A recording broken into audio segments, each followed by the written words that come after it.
setja fund í bæjarstjórn Akureyrar, þetta er fundur númer 3492 og fyrir okkur liggur dagskrá í 9 liðum. Og fyrsta mál á dagskrá er ársreikningur Akureyrarbæjar fyrir árið 2020 og til máls tekur bæjarstjóri Ásthildur Sturludóttir.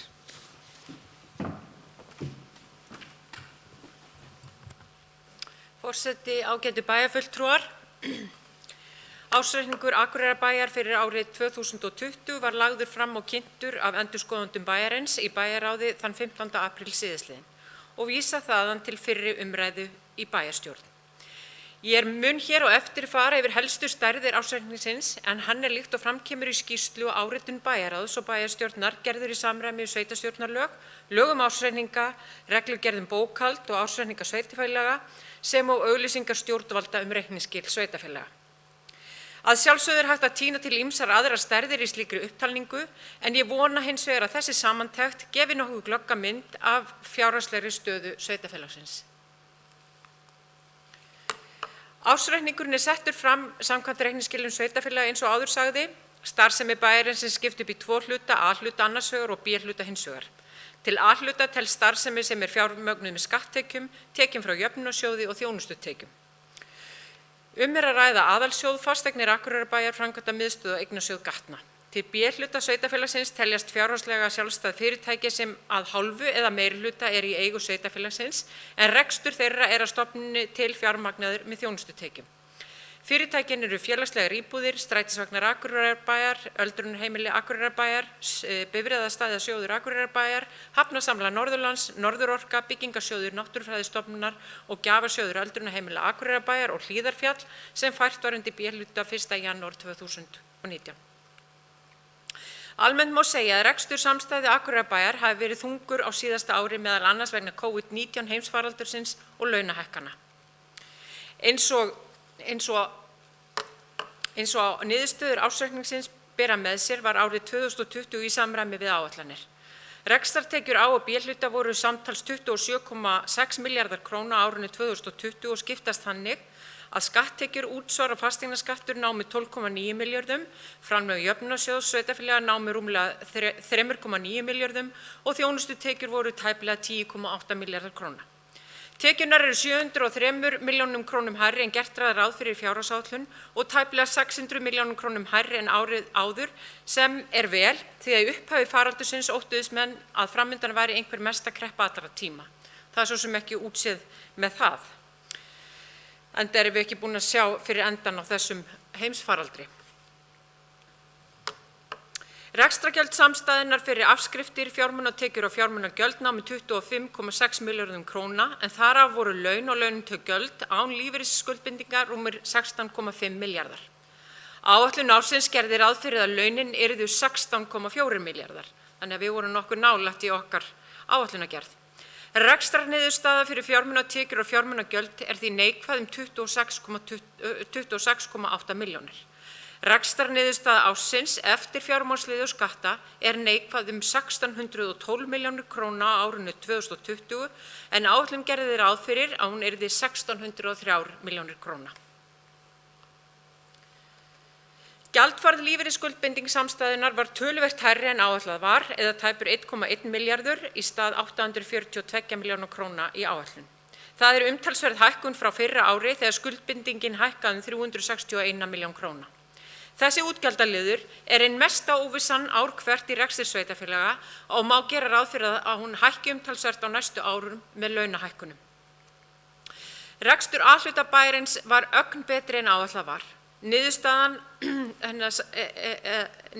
er 1620 milljónir í tap í stað 1830 milljóna króna í neikvæða niðurstöðu sem var samkvæmt áætlun.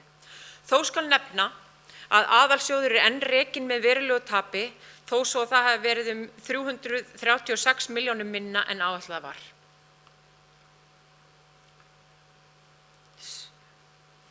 Helstu skýringar á betri stöðu aðalsjóðs eru nokkru hærri tekjur 266 milljónir króna, þar af hærri framlög úr jöfnunarsjóði 149 milljónir, vöru og þjónustukaup voru 255 milljónum krónum undir áætlun og fjármagnstekjur 160 milljónum króna hærri. Laun og launatengd gjöld ásamt lífeyrisskuldbindingum í aðalsjóði voru 305 milljónir króna umfram áætlun. Skýrist það helst af launahækkunum. Í þessu samhengi einnig áhugavert að skoða yfirlit yfir rekstur málaflokka sem heyra undir aðalsjóð sérstaklega. Fjárheimildir fyrir einstaka málaflokka eru samþykktar af bæjarráði og það verkefni ráðinna stjórnenda bæjarins að sjá til þess að útgjöld séu innan þess ramma sem þar markaður. Ef yfirlit yfir málaflokkana á blaðsíðu 14 skýring 6 skoðað, kemur í ljós að langflestir málaflokkanir voru reknir innan eða í kringum samþykktar fjárheimildir og í þeim tilvikum þar sem svo var ekki var frekar lítið frávik að ræða eða skýringar liggja fyrir. Helstu frávik í A-hluta eru í fræðslumálum og hjá slökkviliði. Þessi frávik eru einna helst vegna aukinna útgjalda vegna COVID-19 og launahækkana. Þessar tölur eru þannig til marks að almennt hafi stjórnendum bæjarins gengið vel að halda sig innan þess útgjaldaramma sem ákveðinn var, sem vel. Litlar breytingar eru á efnahagsreikningi frá fyrra ári. Eignir bæjarins eru nú 59,4 milljarðar króna og hækka þær tæplega 3 milljarða á milli ára. Þegar horft til skulda samstæðunnar þá greinast þær þannig að langtímaskuldir samstæðunnar nema rúmlega 24 milljörðum króna og lífeyrisskuldbindingar upp á 5 milljarða króna en skammtímaskuldir rúmlega 4,6 milljarða. Samtals eru skuldir samstæðunnar því 34,3 milljarðar króna og hafa hækkað 4,3 milljarða á árinu. Eigið fé samstæðunnar rúmlega 25 milljarðar og lækkað tæpa 1,4 milljarða á árinu. Ef eingöngu horft til A-hlutans, þá aukast eignir hans 2,2 milljarða króna að verðmæti, fara á rúmum 34 milljörðum í 36,2 milljarða. Skuldir og skuldbindingar A-hluta nema alls rúmlega 23,2 milljörðum króna og hækka 3,5 milljarð á milli ára. Eigið fé 13 milljarðar. Eiginfjárhlutfall A-hlutans 36% en samstæðunnar í heild 42%. Langtímaskuldir samstæðunnar skiptast þannig að 6% þeirra í erlendum gjaldmiðlum en 94% í íslenskum krónum. Erlendi hluti skuldana fyrst og fremst hjá Norðurorku. Fjárhagur Akureyrarbæjar samt sem áður traustur og nam skuldaviðmið samstæðunnar í árslok 85% samkvæmt reglum eftirlitsnefndar með fjármálum sveitarfélaga, en það var 73% árið áður. Skuldaviðmið í A-hluta var 62% í árslok en var 55% árið áður. Rétt að nefna að skuldaviðmið má samkvæmt sveitarstjórnarlögum ekki vera hærra en 150%. Reyndar rétt að taka það fram að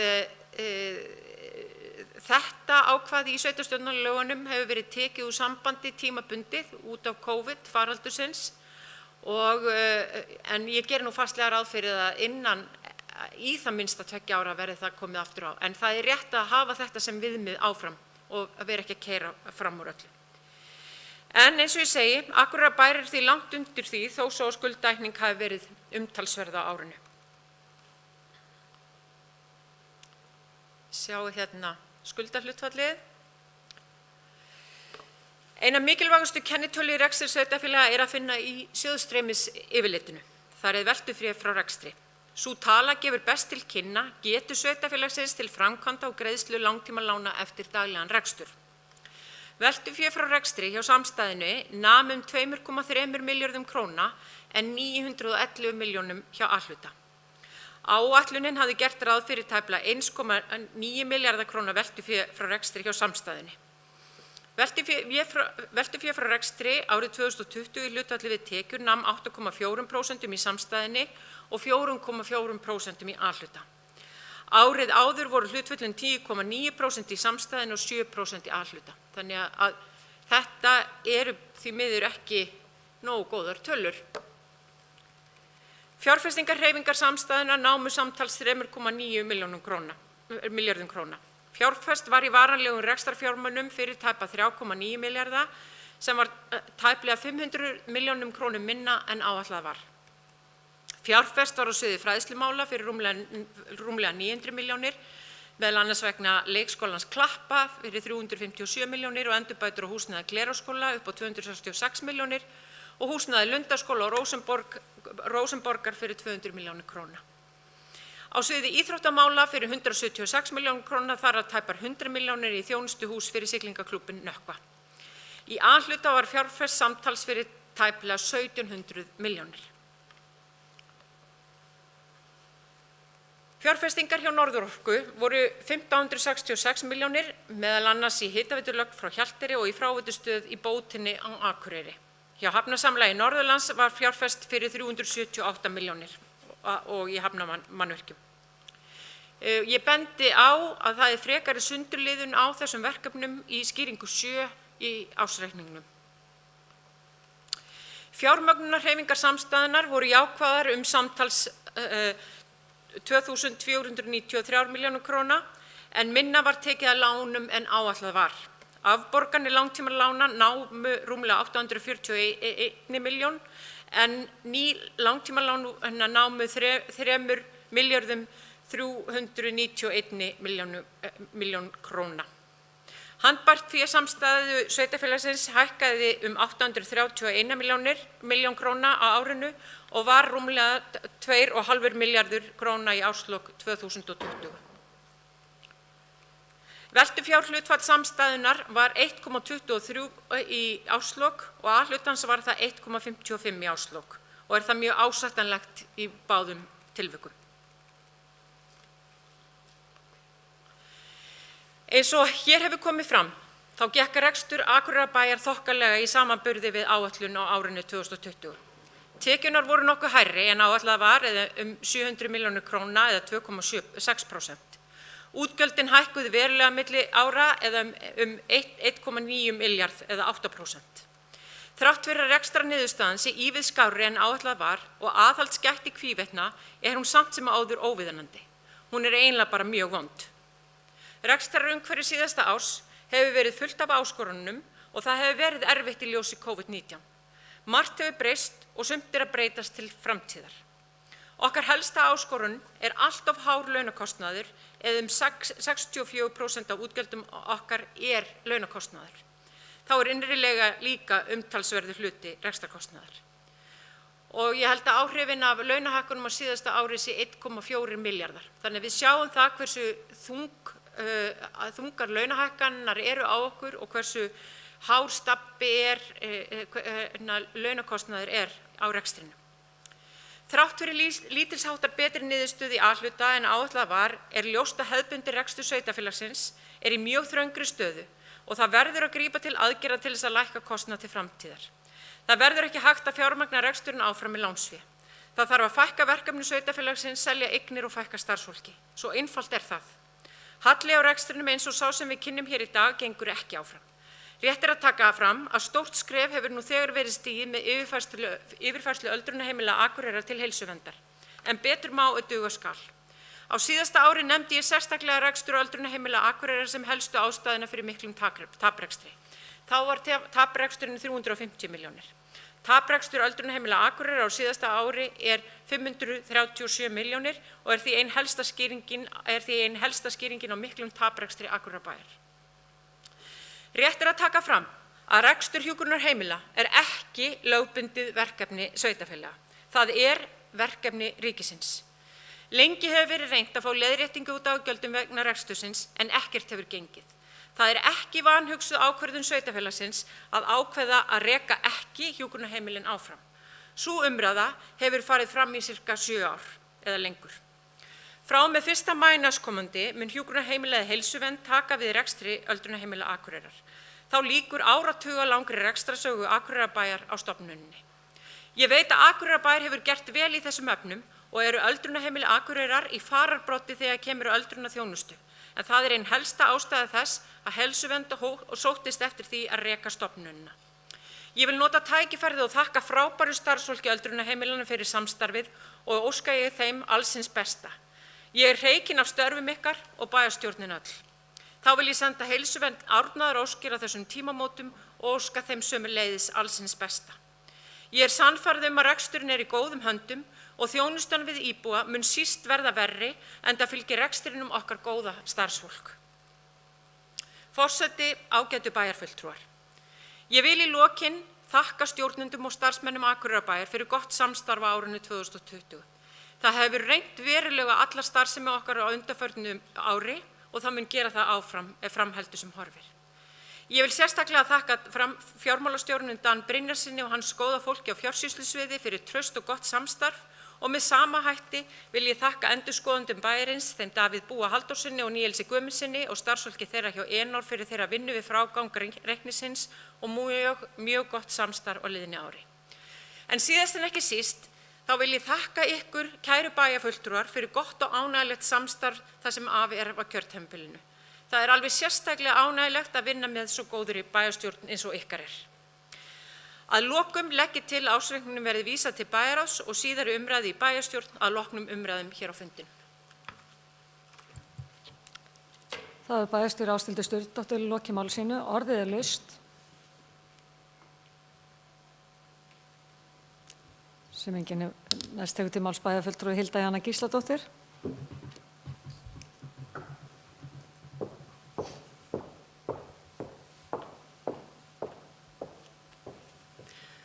Forseti, ágætu bæjarfulltrúar, takk bæjarstjóri fyrir þessa greinargóðu yfirferð stöðu rekstursins. Ég tel alveg ástæðu til þess að staldra við hann. Þetta erfið staða sem við okkur blasir og greinilegt að við þurfum virkilega vel að halda á spöðunum ef við eigum að standa við það markmið okkar að horfa til sjálfbærni í reksturs sveitarfélagsins. Að þá eigum við mikið verk fyrir höndum.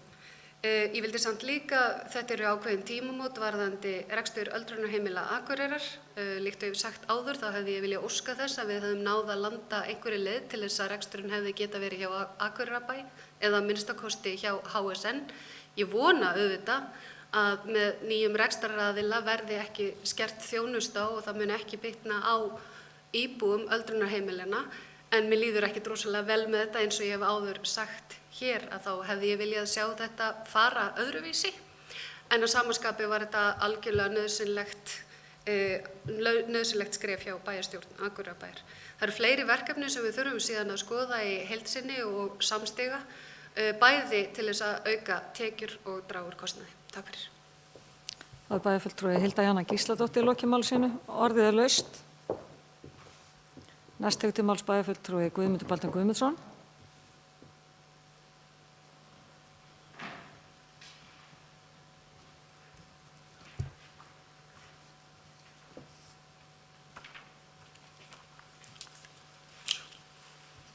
Forseti, ágætu bæjarfulltrúar. Ég vil byrja á því að þakka bæjarstjóra fyrir mjög góða yfirferð á ársreikningi ársins 2020 og ég vil líka hrósa starfsmönnum bæjarins fyrir þessa myndrænu framsetningu sem að bæjarfulltrúi birti hér með ræðu sinni. Þetta er eitt af því sem hefur verið unnið verulega og ótrúlega í árinu 2020 og þessu ári, þar að segja að bæta upplýsingagjöf til okkar með myndrænu framsetningu.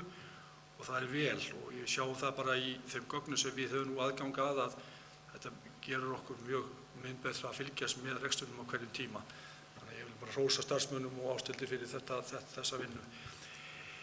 Það kann nú að vera í þessari ræðu sem að bæjarstjórinn hélt að fólk velti við sér mikið askot hér þessi bæjarstjórn og góði að áætla. Vegna þess að við vorum alltaf á áætlun. Hins vegar þarna, skal ég segja, kannski kom ekki nógu skýrt fram að við náttúrulega þurftum að bregðast ansi oft við á síðasta árinu með viðaukum sem þá náttúrulega viðbót við áætlun og þess vegna kannski má segja að við séum á góðu róli hvað áætlunum varðar, þannig að þetta uppgjör sem við erum að taka fyrir núna kemur okkur bæjarfulltrúum ekkert á óvart. Þetta er bara í samræmi við þá áætlun sem var gerð og við náttúrulega tókum meðvitaðar ákvarðanir á hverjum tíma. Þegar að sýnt var að kostnaður myndi aukast, þá náttúrulega samþykktum við viðauka sem náttúrulega gert til þess í raun að bregðast við þeim kostnaði sem að klálega féll á okkur. Ég get ekki ánægð sagt þegar við erum að tala ársreikninginn að það er eitt af því sem að menn tala gjarnan COVID-in og áhrif COVID. En það er alltaf líka ljóst að launahækkanir hafa haft mikil áhrif á rekstur sveitarfélaga almennt.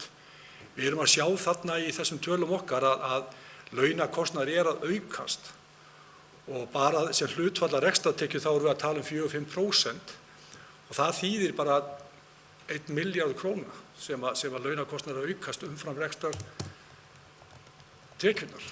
Þannig að þetta náttúrulega eitthvað sem kom ágætlega fram í máli bæjarstjóra að þetta er þetta viðfangsefni sem við eigum við að glíma. Ég tek undir með bæjarfulltrúa Hildu, það ekkert léttvægt að skila frá sér rekstri í öldrunarheimilana og við erum svo sem búin að taka þessa umræðu hér inn í bæjarstjórn og við svo sem vitum það núna að þegar að við erum búin að skila ríkinu rekstrinum, við erum átt okkur á því, það voru við sem að skilum rekstrinum til ríkisins.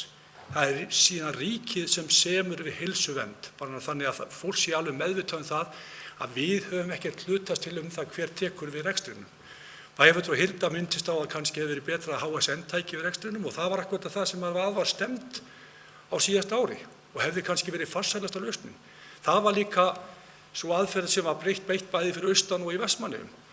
Hins vegar ætla ég ekki annað en það að heilsuvernd komi til með að standa að öflugum rekstri og að þeir hafa lýst því yfir að þeir hafa verið mjög hrifnir af þeim rekstri sem að Akureyrarbær hefur sinnt þarna á umliðnum árum og ég hef mikla trú á því að þeir komi til með að halda áfram út í öflugu þjónustu við eldri borgarna hér í bænum. Af því að bæjarstjórn kom ekki inn á uppáhaldsumræðuefni mitt sem veltum fyrir frá rekstri, að þá fannst mér ástæða til þess að ég kemi hér upp, þess vegna sem ég er komin upp, að mér finnst svo gaman að tala um veltum fyrir rekstri.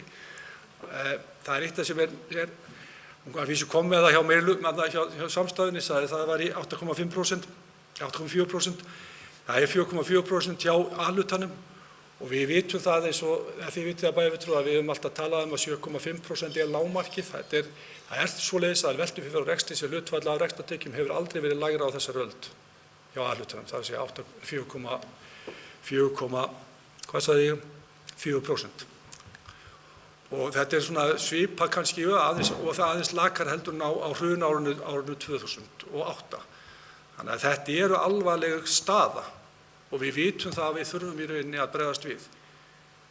En það þýðir ekkert að horfa í baksýnisspegilinn, við verðum að horfa fram á veginn og við höfum tekið saman höndum að reyna að gera hlutina betri. Við erum núna eins og fram hefur komið þá að taka öldrunarheimilin út úr rekstrinum, þar að segja þá erum búin komnir með það. Það kom fram í máli bæjarstjóra að þetta eru 537 milljónir sem aðalsjóður greiddi með rekstrinum og þegar við horfum tilbaka aftur að þá sjáum við að við erum komin vel á 3 milljarð sem við höfum greitt með rekstri öldrunarheimilina á síðustu 9 árum. Við erum svo margoft búin að fara yfir það hvernig þetta til komið og skýrt það bæði hér í bæjarstjórn og á opinberu vettvangi með blaðaskrifum. Þannig að það svo sem ekkert við því að segja. Þetta voru hlutir sem voru meðvitaðar ákvarðanir. Við vorum alltaf að vonast til þess að daggjöldin myndu aukast. Við vorum að vonast til þess að menn myndu taka húsnæðismáli föstum tökum. Allt var þetta í samkomulagi sem að ríki gerði við okkur á sínum tíma en hefur ekki staðið við. Svo velta menn fyrir sér af hverju við treystum ekki ríkinu. Það bara þannig að þeir hafa ekki staðið við þar sem að hefur verið rætt um. En eins og ég sagði, við skulum ekki horfa í baksýnisspegilinn, við erum að fara fram á veginn og við erum að velta fyrir hvað við getum gert. Það eru umdeildar ákvarðanir sem við þurfum að taka. Við erum að horfa til þess að fara að taka gjald af bílastæðum í miðbænum. Það mun skapa bílastæðasjóði tekjur. Við erum að fara og höfum þegar hækkað gatnagerðargjöldin af fjölbýlishúsum í 7,5% úr 5%. Ég hef talað fyrir því að við hefum kannski mátt stíga stærri skref. Við erum jafnvel að skoða hvort við, og það tilraun með sölu lóða og það eitthvað sem að menn ættu að virkilega velta fyrir sér. Það var svo gaman að því að bæjarfulltrúi Þórhallur sendi á mig tölvupóst daginn og benti mér á að þetta hefði verið í umræðunni hér í bæjarstjórn árinu 2007, bæði það að fara með hækka gatnagerðargjöldin bara í 15% ef ég man rétt og líka að taka upp sölu lóða. Þetta eitthvað sem að við erum svona, þegar við erum að bera okkur saman við þau sveitarfélög sem hafa verið að birta, eða við erum í samkeppni við skulum við segja, stærri sveitarfélög á höfuðborgarsvæðinu, þá eru þau með þetta sem að við erum ekki geta nýtt okkur. Og síðast ekki síst höfum við sett í samstarfssáttmálann okkar stjórnsýslubreytingar sem að við þurfum bara að fara að koma á koppinn. Þannig að það ýmislegt að gera hjá okkur og ég held að við séum í rauninni að takast á við þetta. Það kom vel fram hjá bæjarstjóra, við höfum verið að fylgjast vel með rekstrinum. Það hefur verið, menn hafa verið að reka þetta innan þeirra áætlana sem hafa verið gerðar, þar að segja áætlun með viðauka og menn hafa passað vel upp á peningana. En engu að síður þá það þannig að hún kom vel inn á það að þetta ekki viðunandi niðurstaða, hvernig sem á málið litið og það okkar verkefni að takast á við það. og við vonandi náum að skila betra búa okkur á næsta ári. Það þakka ég fyrir. Það er bæjarfulltrúi Guðmundur Baldur Guðmundsson lokið máli sínu. Næst tekur til máls bæjarfulltrúi Gunnar Gíslason.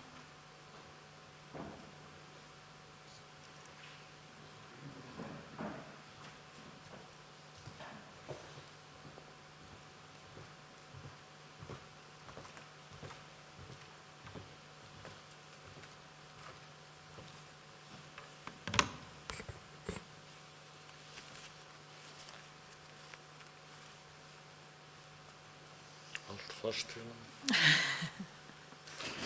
Forseti ágætu bæjarfulltrúar. Ég vil þakka bæjarstjóra fyrir þessa yfirferð á ársreikningi. Ég teki undir allt sem hér hefur komið fram í sjálfu sér. Ég held að það hafi aldrei verið óskastaðan að skila öldrunarheimilum. Ég held að það hafi aldrei verið óskastaðan sem slík. Hins vegar stóðum við bara frammi fyrir því að það var ekki lengur orðið neitt traust á milli Akureyrarbæjar og ríkisins þennan rekstur, enda margsýnt að þetta var bara ekki að gera sig. Og allir uppsafnaður halli sé þá ekki komin í 200 milljónir síðan 2012, 2 milljarða fyrirgefið, en það leit Guðmundur á mig eins og bara naut á nývirki þetta. 2 milljarðar það sem við erum búin að leggja í þennan rekstur og ég ætla ekki að fara að sjá eftir þeim peningi í þessa þjónustu sem við erum að veita það, í þeim skilningi. Hins vegar þetta fjármuni sem hefðu líka geta farið inn í rekstur bæjarins í þau verkefni sem okkur ber skylda til að sinna. Og ég ætla að taka það fram, okkur ber lagaleg skylda til að sinna. Það á ekki við öldrunarheimili.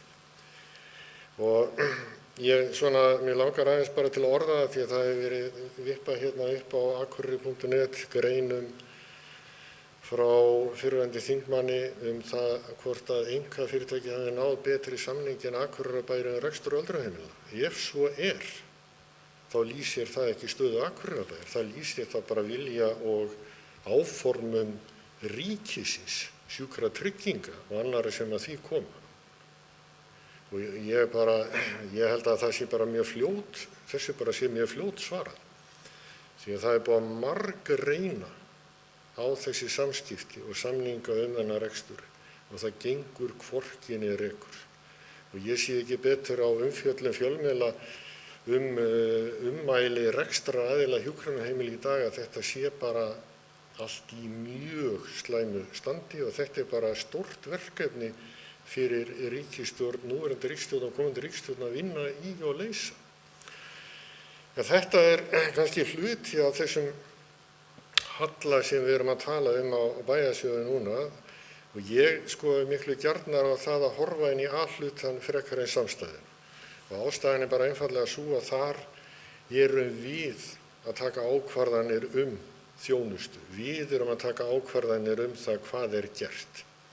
Við erum ekki að taka með sama hætti ákvarðanir nema óbeint sé í gegnum B-hlutafyrirtækin og Akureyrarbær hefur lengi notið þess núna undanfarin ára að vera réttu megin við núlli í samstæðinni vegna þess að Hafnarsjóður hefur skilað góðum afgangi og Norðurorka hefur líka skilað góðum afgangi. Og við skulum bara muna það að þessi afgangur hann hefur hlaupið á einhverju 500 til 700 milljónum og jafnvel meira á undanförnum árum. Nú gerist það hins vegar að það er 100 milljón króna halli á Hafnarsjóði sem er einhver 400 milljón króna sveifla niður á við. Það er líka óvenju lítill afgangur á rekstri Norðurorku og það er bara skiljanlegt það sem Norðurorka er núna í mjög miklum og stórum framkvæmdum og þarf að taka mikið á lánum. Þannig að þetta ég er bara að benda á þetta vegna þess að það segir okkur, bæjarfulltrúum sem hér sitja, við þurfum að taka til hendi í A-hlutann. Í A-hlutann og sérstaklega í aðalsjóði þar sem að hallinn er einhverstaðar í kringum 2 milljarða ef maður rétt miðað við þetta tölu sem þarna er inni. Og það er búið að benda náttúrulega á ástæðuna fyrir þessu og hún er náttúrulega hækkun launa, tekjur ekki að lækka umfram það sem áætlað var og það er bara vel, það er bót í máli En þegar við horfum á svona lykiltölur í þessu rekstri þá eru útsvarið til dæmis að hækka við 3% meðan laun hækka við 6%. Sko, þarna bara skapast ákveðið gap sem mjög erfitt að fylla öðruvísi en þá að afla annarra tekna. Við erum ekki í að selja byggingar rétt eins og mörg önnur sveitarfélög gera fyrir sunnan. Getum þess vegna ekki fyllt upp í gati með þeim hætti. Þannig að það þá eitthvað annað sem við verðum að gera. Við vitum það að íbúum fjölgaði á milli ára 190 sem líka jákvæð þróun og við skulum bara vona okkur takist að halda því ef okkur tekst að viðhalda lóðaframboði sem þörf á.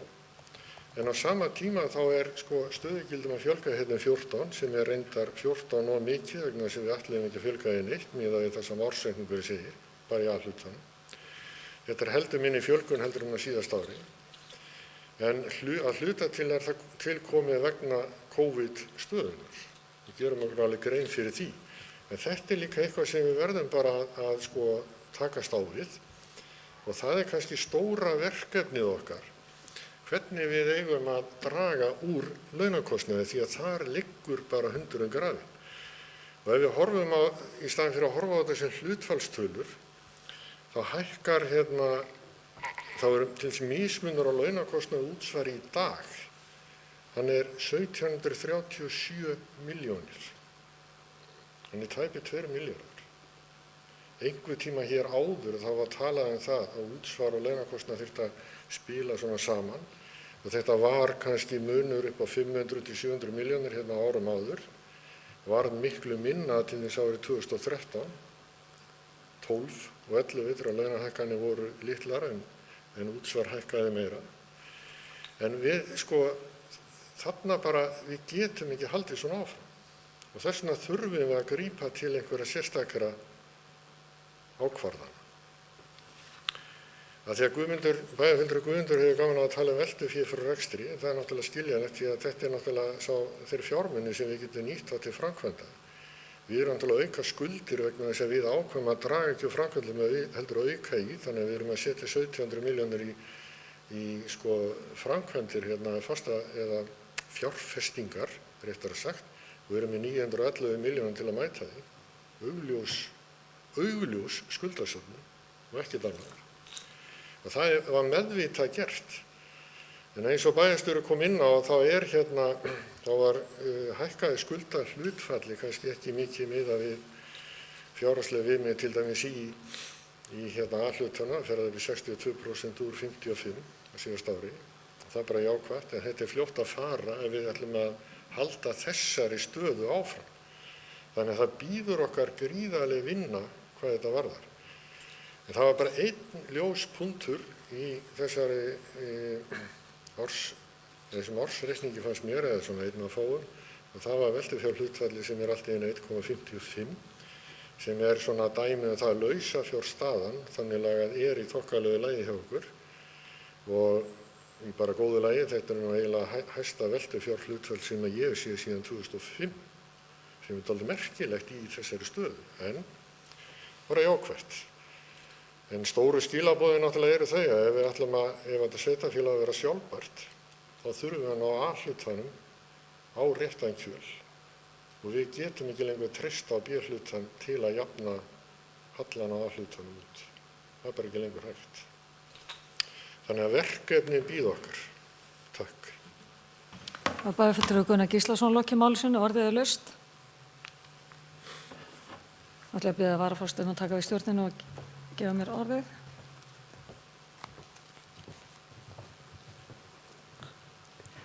Bæjarfulltrúi Hallabjörg Reynisdóttir tekur til máls.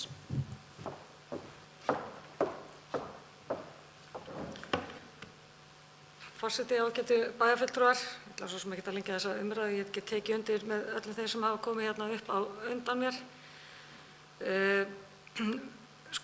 Reksturinn auðvitað erfiður og þungur og það var ekki bara út af COVID. Við vissum þetta fyrir COVID og vorum farin að bregðast við, en auðvitað þyngdi þessi veirufjandi okkur róðurinn. Við brugðumst við eins og bæjarfulltrúi Guðmundur Baldvin kom inn á og settum fram viðauka og þess vegna áætlunin eða kannski niðurstaðan eins og áætlunin var orðin hjá okkur. En það var ljóst og er ljóst að verkefni framundan er stórt. Eitt af því sem við erum að gera er auðvitað að skila rekstri í öldrunarheimilinu og ég tek undir með öðru sem hafa komið hérna, það er bara mjög þungbært. Að ég tel að auðvitað hefði það verið betra að við höfum fengið bara þessna meira til okkar og fjármagn með og tekjustofnana til sveitarfélagana. Eða þá, og hin leiðin var þessi, að það reyna að skila þessu til ríkisins sem ber ábyrgðina og þeir finni þá leið til þess að koma þessu jafnt yfir á sveitarfélagin ef að við viljum færa þetta aftur til þeirra. Þetta er alltaf galið að vera eitt sveitarfélag, eitt af fáum sveitarfélagum sem var að reka öldrunarheimili fyrir ríkið og með þeim halla sem að var, upp á fleiri 100 milljónir, að útsvarstekjur okkar færu sérstaklega inn í þennan þjónustuþátt við aldraða, þó við viljum að vissulega þetta gera vel við. En ríki og sveitarfélag, og þetta er alltaf svo galið þessi samskipti, ríki og sveitarfélag eru við. Það er bara við sem borgum í hvoru tveggja. Þannig að þetta er alveg með ólíkindum að við skulum ekki geta einhvern veginn gert þetta betur. Það er að segja þessi stjórnsýslustig. En burtséð frá því, við erum núna að hefja vegferð og ekkert að hefja, við erum svo sem löngu orðið ljóst að það stemdi ósjálfbæran rekstur. Við tókum höndum saman sveitar bæjarstjórn það verkefni að ná sjálfbærni í rekstri. Það þýðir að við þurfum eins og hefur komið fram að fara í ýmis verkefni. Eitt af því er að skila öldrunarheimilunum, annað er að lína allan rekstur, finna hvar við erum að mögulega gera hlutina tvisvar, draga úr verkefnum og jafnvel að hætta. Og það þýðir auðvitað við verðum að taka erfiðar ákvarðanir. En vonandi stöndum við þá með línaðan, góðan rekstur til framtíðar fyrir þá sem taka hér við af okkur sem bæjarstjórn og að í þessu þegar COVID léttir þá er ég alveg sannfærð að tækifærin liggja hér. Það er að segja að þau liggja út á landsbyggðinni. Það er rosalega bjart framundan og það verður auðvelt fyrir okkur komandi bæjarstjórnir síðan að bæta í við þjónustuna ef að við náðum einhvern veginn að kjarna starfsemina hjá okkur og lína hana niður á eitthvað lágmark og koma þessu svona viðspyrnulega fyrir þá sem taka við okkur.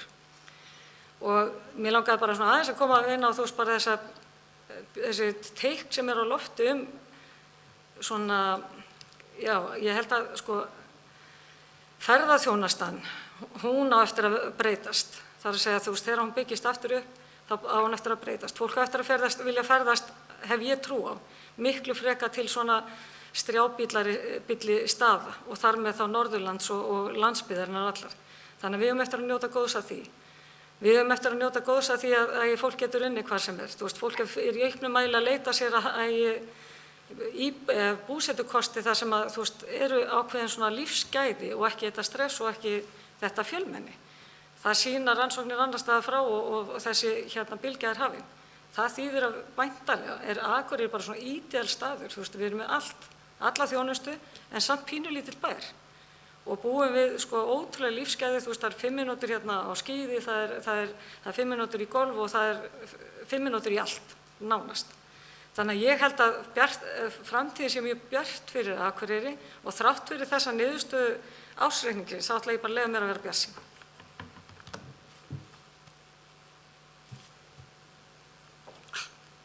Bæjarfulltrúi Halla Björk Reynisdóttir hefur lokið máli sínu og færi henni aftur stjórn fundarins. Já, takk fyrir það. Orðið er laust. Það sé fleiri ekki hvað sé hljóðs. Þessi geta samþykkt að senda að vísa ársreikningunum til bæjarráðs og svo seinni umræðu í bæjarstjórn, gefur merki. Það er 11, takk fyrir það. Þá koma öðrum lið á dagskrá, það er tjaldsvæðarreitu breyting á deiliskipulagi vegna heilsugæslustöðvar. Til máls tekur bæjarfulltrúi Þórhallur Jónsson.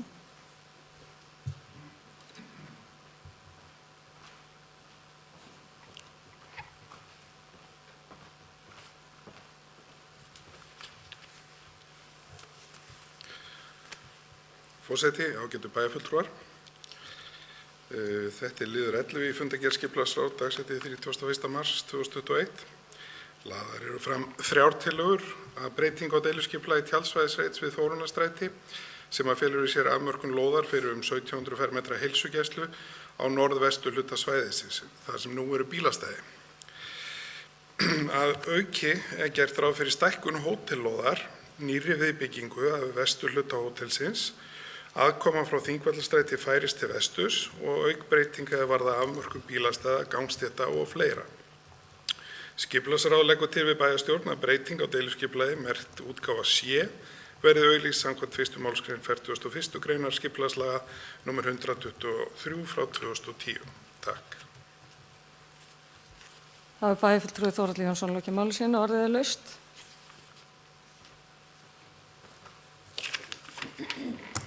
Sem enginn hefur kastið hljóð þess að geta samþykkt að deiliskipulag fari í auglýsingu, gefur merki, 11. Það er það 3. mál á dagskrá.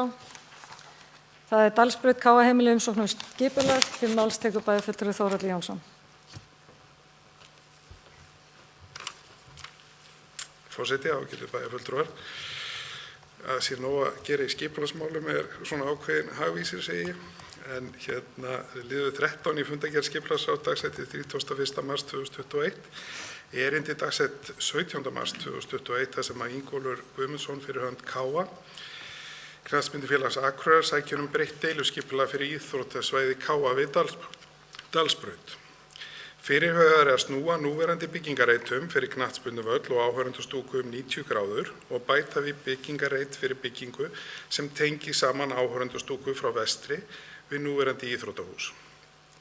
Skipulagsráð leggur til við bæjarstjórn að tillagan verði auglýst samkvæmt 1. málsgrein 41. greinar skipulagslaga nr. 123 frá 2010 með fyrirvara lagfæringar í samráði við sviðsstjóra skipulagssviðs.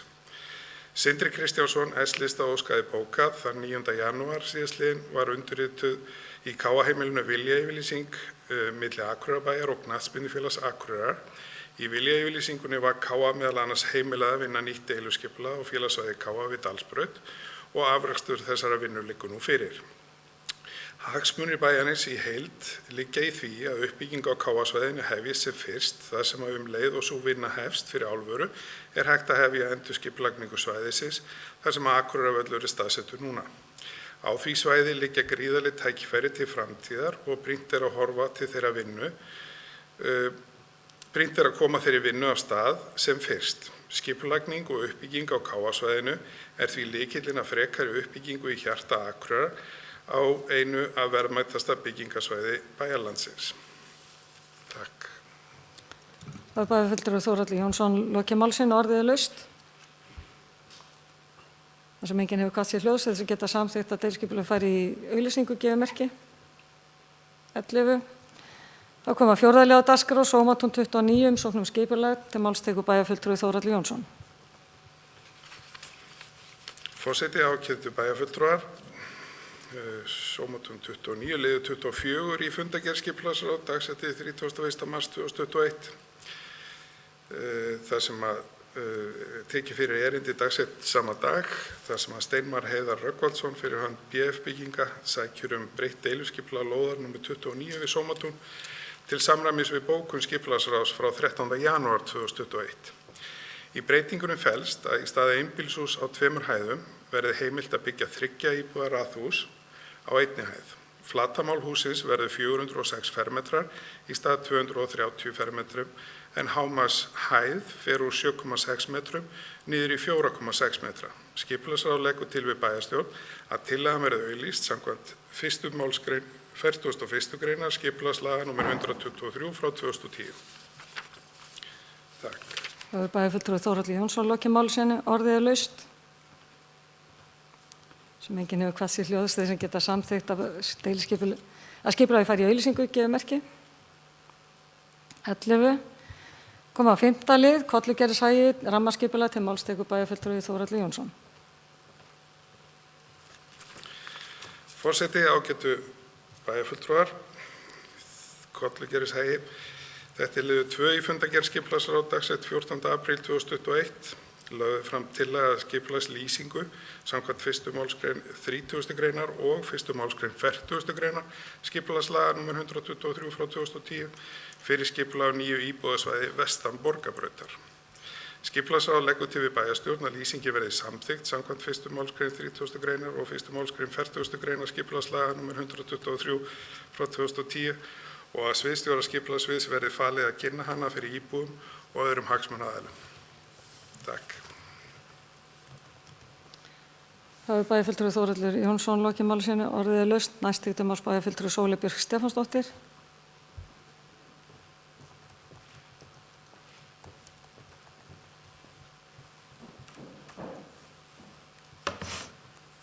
Forseti, ágætu bæjarfulltrúar, mig langar bara til að koma upp til þess að vekja athygli á 8. kafla í þessari greinargerð sem hér liggur fyrir, þessari skipulagsáætlun. Það sem talað um kynningu og samráð og þar gert ráð fyrir bara ansi ítarlegu samráði við íbúa þetta nýja hverfi og ég held að það sé örugglega, ég fari ekki með neitt fleipur þegar ég segi þessi fyrsta skipti sem að heilt hverfi er skipulagt svona frá grunni með jafn ítarlegri samráðsáætlun og þetta er. Og mér langar kannski að vekja athygli sérstaklega á því að við erum að fara að nota þarna í fyrsta skipti rafræna vettvanginn okkar Akureyrarbær sem er svæði á betraisland.is sem við höfum keypt aðgang að. Þannig að ég vildi bara vekja athygli á þessu og bara fagna því sérstaklega að við séum komin, og ég ætla bara að segja að mér finnst að vera bara komin ótrúlega langt í að bæta og auka í íbúasamráðina og þetta er einn stór áfangi af þeirri vegferð. Bæjarfulltrúi Sóley Björk Stefánsdóttir lokið máli sínu, orðið er laust. Sem fleiri hafa ekki hvatt sér hljóðs þeir sem geta samþykkt að lýsingin fari í kynningu, gefið merki. Það eru 11. Það var næst 7. liður, óskum vilyrði fyrir lóð í Holtahverfi, íbúðum með stofnframlög. Til máls tekur bæjarfulltrúi Þórhallur Jónsson.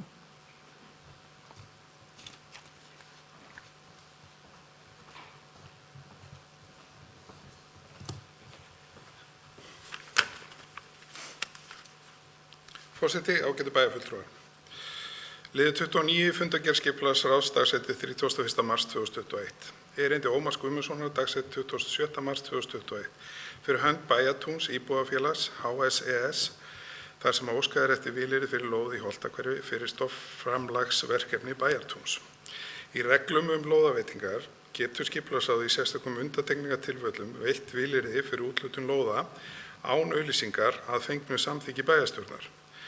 Skipulagsráð tekur jákvætt í að veitt verði vilyrði fyrir lóð í Holtahverfi í samræmi við erindi en vísar ákvörðun málsins til bæjarstjórnar. Takk fyrir. Það er bæjarfulltrúi Þórhallur Jónsson lokið máli sínu, næst til máls bæjarfulltrúi Andri Teitsson.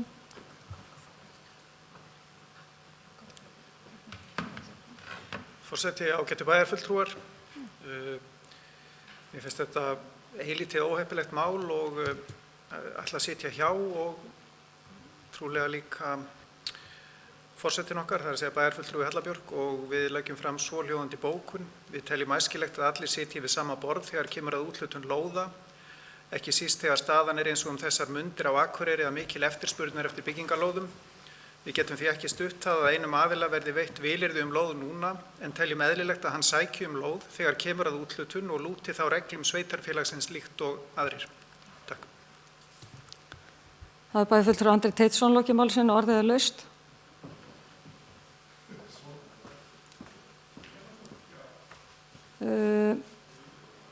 Næst til máls bæjarfulltrúi Guðmundur Baldvin Guðmundsson.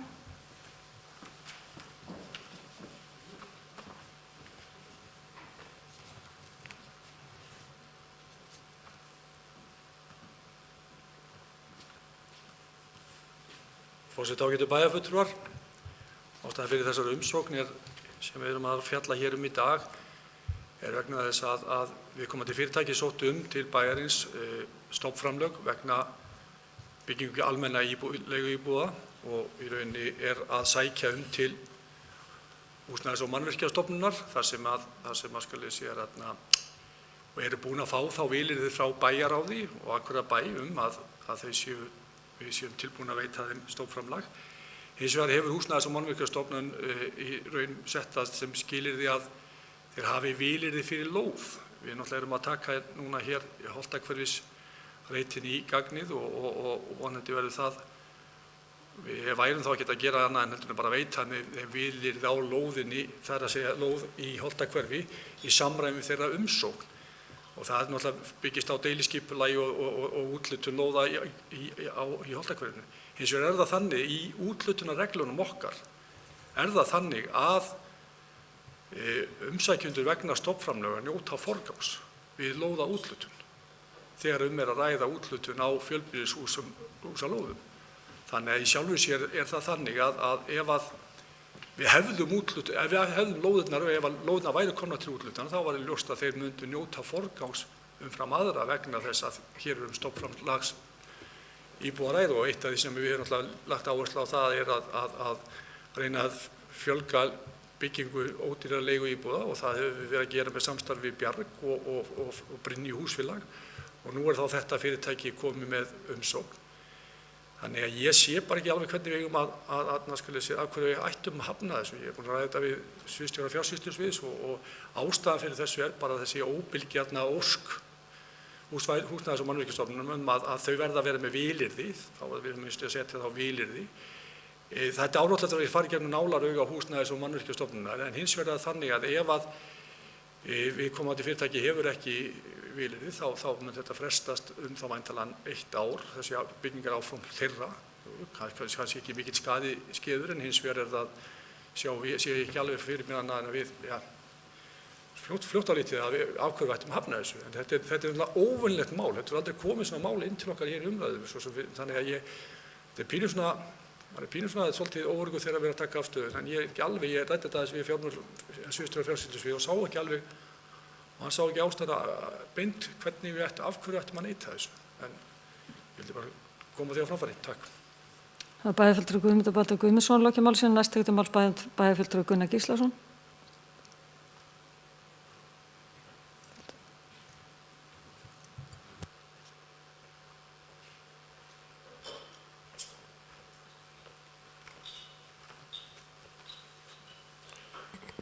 Forseti, ágætu bæjarfulltrúar. Ég velti því fyrir mér af hverju þessi umræða komin hérna inn á þetta stig inn í bæjarstjórn vegna þess að það er búið að fjalla um þetta mál bæði í bæjarráði og svo aftur í skipulagsráði. Og ég velti því fyrir mér hvort að það sé þá vegna þess að hér um einkafyrirtæki að ræða en ekki félag í eigu verkalýðsfélaga eða einhver annarra almennra samtaka. Ég sé bara ekki alla mun á því hvort að einkaaðilar sem að stofna óhagnaðardrifin fyrirtæki og uppfylla skilyrði Húsnæðis- og mannvirkjastofnunar fyrir því að fá þær eða raun og veru heimild og þá lán til þess að byggja svona húsnæði sem er hugsað fyrir lágtekjufólk eða fólk sem að vill ekki eiga sitt eigið húsnæði. Þetta eru leigufélag og þetta er skuldbundið til fjölmargra ára og ef eitthvað fer út það þá bara fellur þetta allt sjálft sig í sjálfu sér en ég bara get ekki séð mun á því hvort að við erum að styðja þetta félag eða Bjarg íbúðalánasjóð sem er eigu einhverja verkalýðsfélag eða hvað. Þannig að ég bara tel að sjálfsagt að verða við þessu og okkur veitir ekkert að fleiri held ég leiguíbúðum á þessum markaði í dag til að mæta ákveðinni þörf og ég mun því samþykkja þessa tillögu. Bæjarfulltrúi Gunnar Gíslason lokið máli sínu, orðið er laust. Næst tekur til máls bæjarfulltrúi Sóley Björk Stefánsdóttir.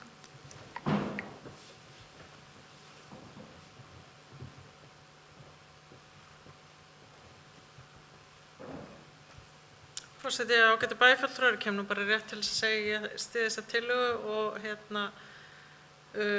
vil bara segja að einmitt eins og hefur verið sagt hérna fyrr að þetta er að ræða óhagnaðardrifið félag og við höfum auðvitað í okkar stefnu að þessi félög sem að falla inn í almenna íbúðakerfið séu í forgangi við lóðina. Ég bara átta mig engan veginn á því af hverju við ættum að að taka öðruvísi á þessu máli heldur en varðandi önnur félög sem hafa sótt til okkar í tengslum við þetta kerfi almennu íbúða. Þannig að ég mun greiða atkvæði með þessu.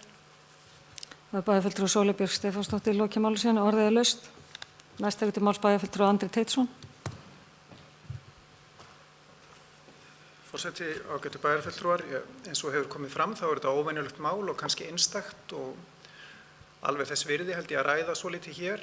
Að minnsta kosti sá sem hér stendur er hvorki í bæjarráði né skipulagsráði og hefur ekki haft tækifæri til að fjalla þetta áður. En það er akkúrat eins og bæjarfulltrúi Gunnar nefndi að kannski ástæðan fyrir umræðinni að þessu félagi stendur ekki verkalýðsfélag eða góðgerðarsamtök eða stór fjöldahreyfing heldur einkaaðili og þó að þetta sé óhagnaðardrifið félag að þá er það í eigu félag sem ætlar sér mæntanlega að hagnast á framkvæmdinni og er að njóta stofnframlags, er að njóta forgangs að lóð og ætlar að byggja húsina miklu leyti í útlöndum á erlendum launakjörum. Þannig að þegar þetta safnast allt saman þá finnst mér alveg þess virði að staldra við og hugsa hvort að þetta verkefni sé í þeim anda sem að upphaflega hugsunin var með þessu kerfi. Takk. Bæjarfulltrúi Andri Teitsson loki máli sínu. Orðið er laust. Næst tekur til máls bæjarfulltrúi Guðmundur Baldvin Guðmundsson.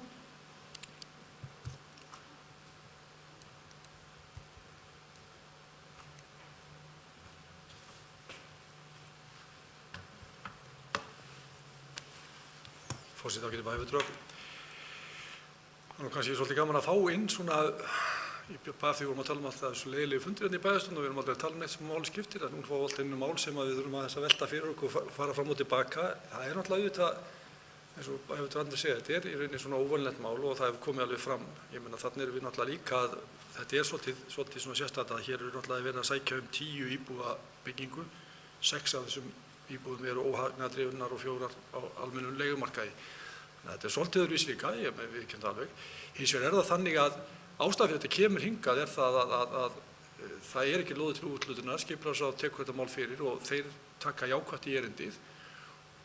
Skipulagsráð tekur ekki þeir, þannig að skipulagsráð tekur jákvætt í erindið og vísar þessu hingað.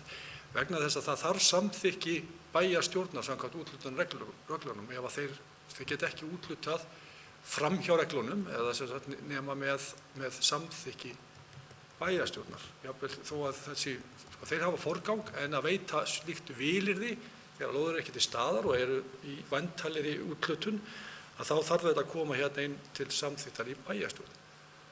Það er ástæðan fyrir að þetta tekið í bæjarstjórn, það er ekki að ganga frá þessu pjörsi í skipulagsráði.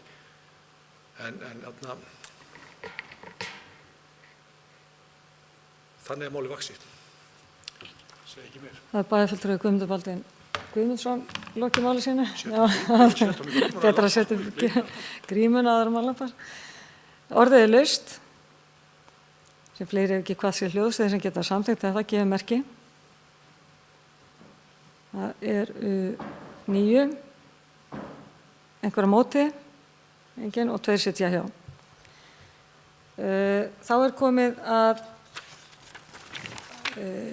7. lið á dagskrá, íbúakosningum skipulag Oddeyrar, til máls tekur bæjarfulltrúi Sóley Björk Stefánsdóttir.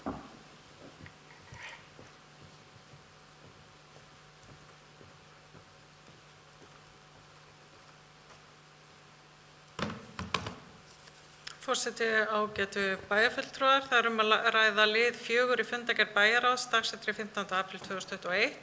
Það sem að fara yfir stöðu málsins og næstu skref. Meirihluti bæjarráðs lagði til bæjarstjórn að farið verði ráðgefandi íbúakosningu áður auglýsta tillögu að breytingu á aðalskipulagi Oddeyrar. Íbúakosningin farið fram í gegnum þjónustugátt bæjarins dagana 27. til 31. maí næstkomandi. Jafnframt samþykkti bæjarráð framlagða áætlun vegna kynningakostnaðar að fjárhæð 1,8 milljóna króna sem færist af aðkeyptri þjónustu skipulagssviðs. Þetta mál á sér þann aðdraganda að í samstarfssáttmála bæjarstjórnar frá 22. september síðastliðnum en þar er kveðið á að tryggt skuli að uppbygging þróunarreitar á Oddeyrinni fari í íbúakosningu í gegnum þjónustugátt og einnig er kveðið á það í sáttmálanum að markvisst íbúasamráð verði eflt. Og ég vil bara leggja fram tillögu valkosti í íbúakosningunni. Það einn valkosturinn verður óbreytt skipulag, en það kveður á í aðalskipulagi eins og það núna að byggingar séu almennt ekki hærri en 4 hæðir. Síðan síðasta tillaga sem var auglýst af bæjarstjórn á breytingum á skipulagi á þessu svæði, þar sem hámarkshæð húsa 25 metrar yfir sjávarmáli, en það felur í sér að húsin geta verið 6 til 8 hæðir að hámarki. En síðan málamiðlunartillaga þar sem hámarkshæð húsa 22 metrar yfir sjávarmáli, sem felur í sér að húsin geta verið 5 til 6 hæðir að hámarki, en þó aldrei hærri en 4 hæðir syðst á reitnum. Og ég legg þetta til og legg til að bæjarstjórn samþykki að íbúakosningum ofangreinda kosti verði haldin og feli bæjarráði ásamt stýrihópi íbúasamráð að vinna að undirbúningi kosninganna. Það bæjarfulltrúi Sóley Björk Stefánsdóttir lokið máli sínu, orðið laust.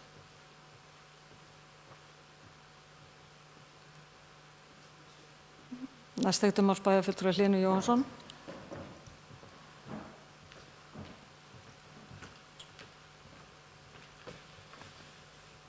Forseti, ágætu bæjarfulltrúar. Það kom nú vel fram í fyrsta liðnum undir ársskýrslunni hvernig staða Bæjarsjóðs og skýtur svolítið skökku við að á sama tíma skulum við ætla að fara að eyða fé í eitthvað sem snýst ekki neitt. Það orðið ljóst að það sem átti að kjósa það ekki verið að kjósa það. Það verið að reyna að búa til einhverja kosningu eitthvað, svo að sé hægt að kjósa eitthvað til að uppfylla þessa kosningu.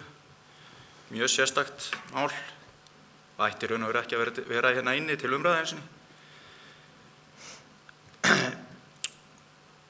Það nú þannig að verktakinn sem á lóðina hann óskaði upphaflega eftir þessari kosningu, hann búinn að koma því skýrt til skila að hann ætli ekki að byggja hana. Það verður ekki farið í neina framkvæmdir á næsta ári og þessi bæjarstjórn á nú bara ár eftir. Þannig að ég sé enga ástæðu til þess að vera að eyða peningum í eitthvað sem við ætlum ekki að nota okkur. Og ættum þá að leyfa næstu bæjarstjórn bara að koma að hreinu borði þar og ákveða hvað vilja gera. Það kannski ekki verið að tala stórar fjárhæðir, en allar fjárhæðir skipta samt máli og hvernig við förum með fjármuni Bæjarsjóðs. Og þarna fólk bara að leika sér. Og þetta bara rangt að gera svona. Og þeir bæjarfulltrúar sem að kjósa með þessu, það verður mjög fróðlegt. Vegna þess að það kom nú skýrt fram í máli bæjarstjóra áðan. Að hér þyrfti sennilega að fara að segja upp fólki í bænum. Það verður fróðlegt hvernig þessi bæjarfulltrúar kjósa þegar kemur að því máli.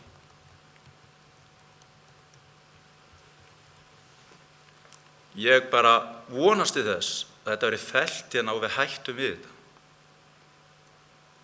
Því að þetta ekki til neins. Takk. Það bæjarfulltrúi Hlynur Jóhannsson lokið máli sínu, orðið laust. Næst tekur til máls bæjarfulltrúi Andri Teitsson. Forseti, ágætu bæjarfulltrúar, ég styð það að við höldum þessa kosningu. Ég mjög áhugasamur aukna uppbyggingu íbúðabyggðar á Oddeyri, ekki bara á nákvæmlega þessum reit, heldur Oddeyri í heild sinni og það eru margar ástæður fyrir því. Til dæmis brýnt að stuðla því að fjölgi börnum á þessu svæði því að það pláss fyrir miklu fleiri börn í Oddeyraskóla og miðbærinn á Akureyri, hann má alveg við því að eflast með meiri byggð svona í útjaðri miðbæjarins og þar Oddeyri nærtækur kostur. Og svo náttúrulega líka hinn almennu rök fyrir þéttingu byggðar sem eru bara aukin skilvirkni í almenningssamgöngum og snjómokstri og öllu mögulegu. Nú, við erum í þeirri stöðu á Oddeyrinni að vera með skipulag sem búið að vera í gildi í 2-3 ár og gerir ráð fyrir áfram lágrekstri byggð á allri Oddeyrinni og því miður þetta skipulag ekki að höfða til almennings né verktaka að ráðast þar í uppbyggingu eða endurnýjun á húsum með þéttingu og eflingu byggðarinnar. Þannig að ég vil líta á þessa kosningu sem svolítinn prófstein á það hvað vilji og stemming til að gera á Oddeyrinni í heild sinni. Og svo getum við alveg farið í útreikninga á því bæjarfulltrúi Hlynur hvort að þessi 1,8 milljón sem þessi kosning mun kosta, hvort að það skila sér í gatnagerðargjöldum á næstu 5 árum ef okkur tekst að koma í gang einhverju uppbyggingu á Oddeyrinni. Ég ekki hræddur við þann útreikning. Takk. Það er bæjarfulltrúi Andri Teitsson lokið máli sínu, orðið laust. Næstu máls bæjarfulltrúi Sólu Björk Stefánsdóttir, búin að gleyma þér.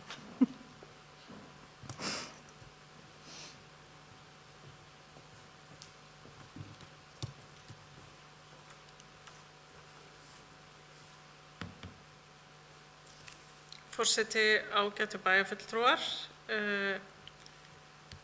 Það svo margt í þessu máli. Þetta, í mínum huga, þá snýst þetta miklu meira heldur en bara skipulagið á þessum reit. Þetta auðvitað ekki kosning deiliskipulagstillögu, þetta kosning breytingu á aðalskipulagi. Eins og bæjarfulltrúi Andri kom inn á, þá þetta kannski, getur verið vísbending til þá næstu bæjarstjórnar hug íbúa á Akureyri til uppbyggingar á Oddeyrinni, til hæða almennt á húsum í svona grónari hverfum. Og ég held að það sé gott að við séum að gera þetta þrátt fyrir að það sé stutt eftir þessu kjörtímabili. Það ekkert víst að það verði farið inn einu uppbyggingu á þessu kjörtímabili óháð því, það að segja ef það kemur út úr kosningunni að fólk íbúar hafi áhuga á breytingum. En það þá búið að vinna mikilvæga vinnu sem mun nýtast næstu bæjarstjórn, sem mun þurfa eins og allar aðra bæjarstjórnir að taka afstöðu til þess í upphafi kjörtímabils hvort að hún hefur hug á að breyta aðalskipulagi Akureyrar eða ekki. Við höfum talað það og tölum það í okkar samstarfssáttmála að við viljum byggja ákvarðanir okkar á gögnum. Þarna erum við kannski, má segja, að færa ákveðin gögn upp í hendurnar á næstu bæjarstjórn sem að mínum mati mjög gott vegna þess að það þannig að þessi stutti tími sem að ný bæjarstjórn hefur til að taka afstöðu til aðalskipulagsbreytinga eða ei, það gott, því betri og meiri gögn sem að liggja fyrir, því betra verður það fyrir þá aðila. Og svo held ég líka að þetta sé líka stórt skref. Ég var nú að benda á áðan í sambandi við skipulagstillögur að Kollugerðishaga hverfi að þar séum við í fyrsta skipti að fara í íbúasamráð, svona markvisst íbúasamráð uppbyggingu nýs hverfis og nú erum við í fyrsta skipti að fara í íbúakosningu þó að hún sé ekki bindandi. En ég held að þetta sé annað skref sem við erum að taka á þessu sama fundi í betra og meira íbúasamráð. Ég svo ánægð með það. Ég hef auðvitað lýst minni afstöðu til breytinga á aðalskipulaginu og þeim frekar mótfallin, vill fara mjög varlega í breytingar á skipulagi í svona grónum og eldri hverfum sem geyma mikið af minjum og svo alls konar atriði eins og hvernig fólki líður í umhverfi sínu og annað sem kemur inn í þá umræðu. En það svona segja þetta, þessi umræða snýst meira heldur en það, hún snýst líka það hvernig við ætlum að heyra í íbúum okkar. Og þetta finnst mér bara alveg frábært að við séum að byrja á því og ég ætla nú bara að segja, minnst þetta nú bara ekki hár verðmiði, 1,8 milljónir fyrir það sem á að vera mjög góð kynning. Það kostar auðvitað heilmikið að auglýsa, það kostar mikið að vinna auglýsingar, það kostar að fá auglýsingar birtar, það kostar líka að teikna upp skipulagsgögn. Það þarf nú hvort sem alltaf að gera ef að einhvern tímann verður farið í eitthvað á þessum reit, þá verður allavega þessi gögn hugsanlega ekki ónýt, heldur verður hægt að nýta áfram. Þannig ég ætla að segja að þessum fjármunum gríðarlega vel varið í þetta.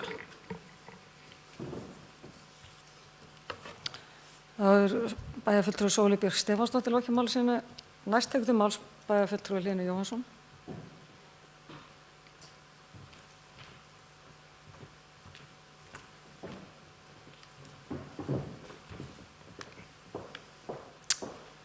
Já, fjármunum er vel varið að þeir komi ekki úr manns eigin vasa þegar maður ráðstafa frá öðru. Sko, að tala gatnagerðargjöld í þessu samhengi, þar sem við erum ekki að fara að gera neitt. Við eigum ekki lóðana til að úthluta eða gera neitt þar. Þá bara verið að tala eitthvað svona út í bláinn eitthvað sem gæti orðið. Ég bara að tala staðreyndir í dag, hvað þetta kostar í dag, hver staðan á málinu í dag. Ekki hvað gæti orðið ef þetta eða hitt myndi gerast. Þessar tillögur sem komið hérna fram sem á kjósum, það sýna nú kannski það svona málið í hnotskurn. Það engin munur á því sem verið að kjósum. Það bara verið að búa til einhverja kosningu, það ekki sinni samstæð hvernig hún að vera. Og þetta svolítið skrítið í alla staði, af hverju verið að þrönga þessu hér í gegn. En ég bara lýsi enn og aftur yfir að við eigum ekki að vera að einbeita okkur á svona málum sem að við ætlum ekki að gera neitt með. Eins og Sóley Björk kom inn á áðan, bæjarfulltrúi Sóley Björk, þá þetta ekki eins og bindandi kosning. Hún á að vera ráðgefandi. Hvað ef að taka bara 500 manns þátt í því? Hverslags ráðgefandi kosninga það? Ef fólk sér, í gegnum fingur sér, að það ekki verið að leyfa það í kjósun neitt. Ég átta mig bara ekki á þessu, hvað ráðgefandi við það og af hverju þorir þá ekki bæjarstjórinn að hafa hana bindandi? Af því hún vill ekki leyfa fólki að ráða hvað verður gert á hana. Þetta bara illa unnið og ég held að við ættum að hísum okkur buxurnar og sleppa þessu. Takk. Bæjarfulltrúi Hlynur Jóhannsson lokið máli sínu. Næst tekur til máls bæjarfulltrúi Gunnar Gíslason.